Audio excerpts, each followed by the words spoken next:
From Star Wars not being as original as everyone thought, to calling Disney a bunch of white slavers after selling them Lucasfilm, here's George Lucas's shady past finally revealed.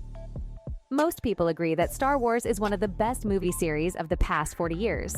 With its success and his work on Indiana Jones, another famous movie series that helped define the 1980s, Lucas went from being an independent director to almost being a Hollywood megastar.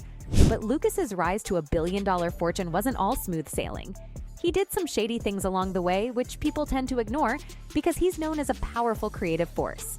Would you believe me if I told you that he ripped off the idea behind Star Wars from a Japanese samurai movie?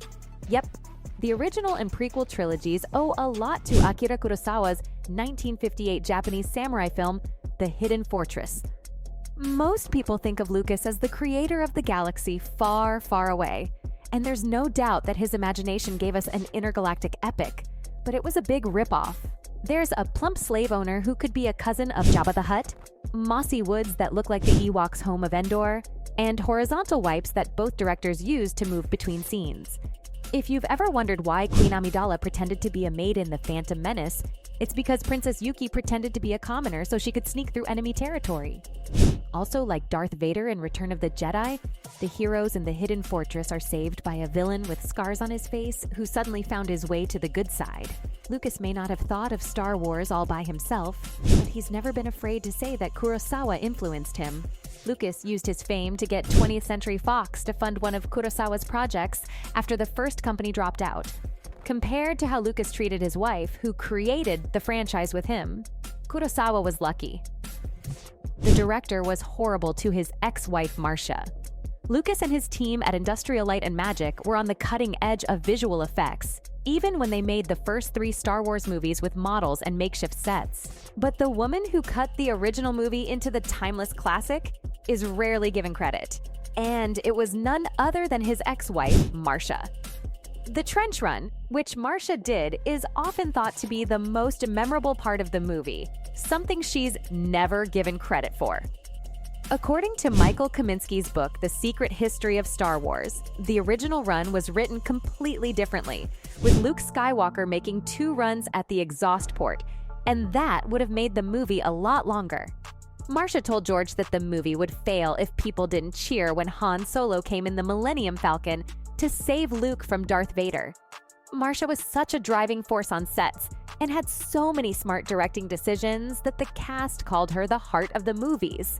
But after the split, Marcia became the forgotten Lucas, and her contributions to the classic movies were criminally downplayed by everyone, especially her ex-husband. But there was one part of the story that Marcia didn't have a hand in, something that's been pissing women off for ages. The slave bikini Princess Leia had to wear. After Return of the Jedi was released in 1983, the golden bikini became an international icon. Men all over the world were losing their minds over it. And the bikini even has its own page on Wikipedia now. It's that iconic. The woman who had to wear it, the late Carrie Fisher, wasn't too happy about it either. Her feelings about the skimpy outfit and what it represented changed over the years, but she never got over how uncomfortable it made her feel. In her last book, The Princess Diarist, the actress told the entire world that Lucas made her wear those clothes, even though she didn't want to. And the costume we saw in the movie was modest compared to their initial design. There was barely any material to keep the actress covered, and it scared her into exercising more. Plus, she had absolutely no say in the matter. Always the feminist icon, though, Miss Fisher gave the Force Awakens star, Daisy Ridley, some tips to make sure that no other Star Wars actress would have to go through the same thing. She told the new star to stand up for what she believed in and to not become a slave like she did. Yikes! Carrie wasn't the only Hollywood actress that found herself on Lucas's bad side. He was involved in many scandals in the industry, but the biggest and the raunchiest was when his name was found in Heidi Fleiss' Black Book. This was Hollywood's biggest secret. For nearly 20 years, Hollywood's top madam kept a list of the names of all her clientele, which included a number of celebrities, athletes, movie producers, and directors. She kept it neatly filed away in a 28-page red Gucci planner, which has been the talk of Tinseltown since 1993, when the Hollywood madam was at the top of her power. In 2016, it was said that Lucas's name was in the notorious Black Book, along with the names of other Hollywood bad boys like Nicolas Cage, Johnny Depp, and Charlie Sheen. This brought Lucas into a more adult light, and fans of his movies were shell-shocked to hear the news. The director denied it for ages, but you can't really be sure when you're talking about the A-listers of such a scandalous industry. Since then, the brilliant director tried to keep his name out of the papers and maintained a very low-key existence in the industry.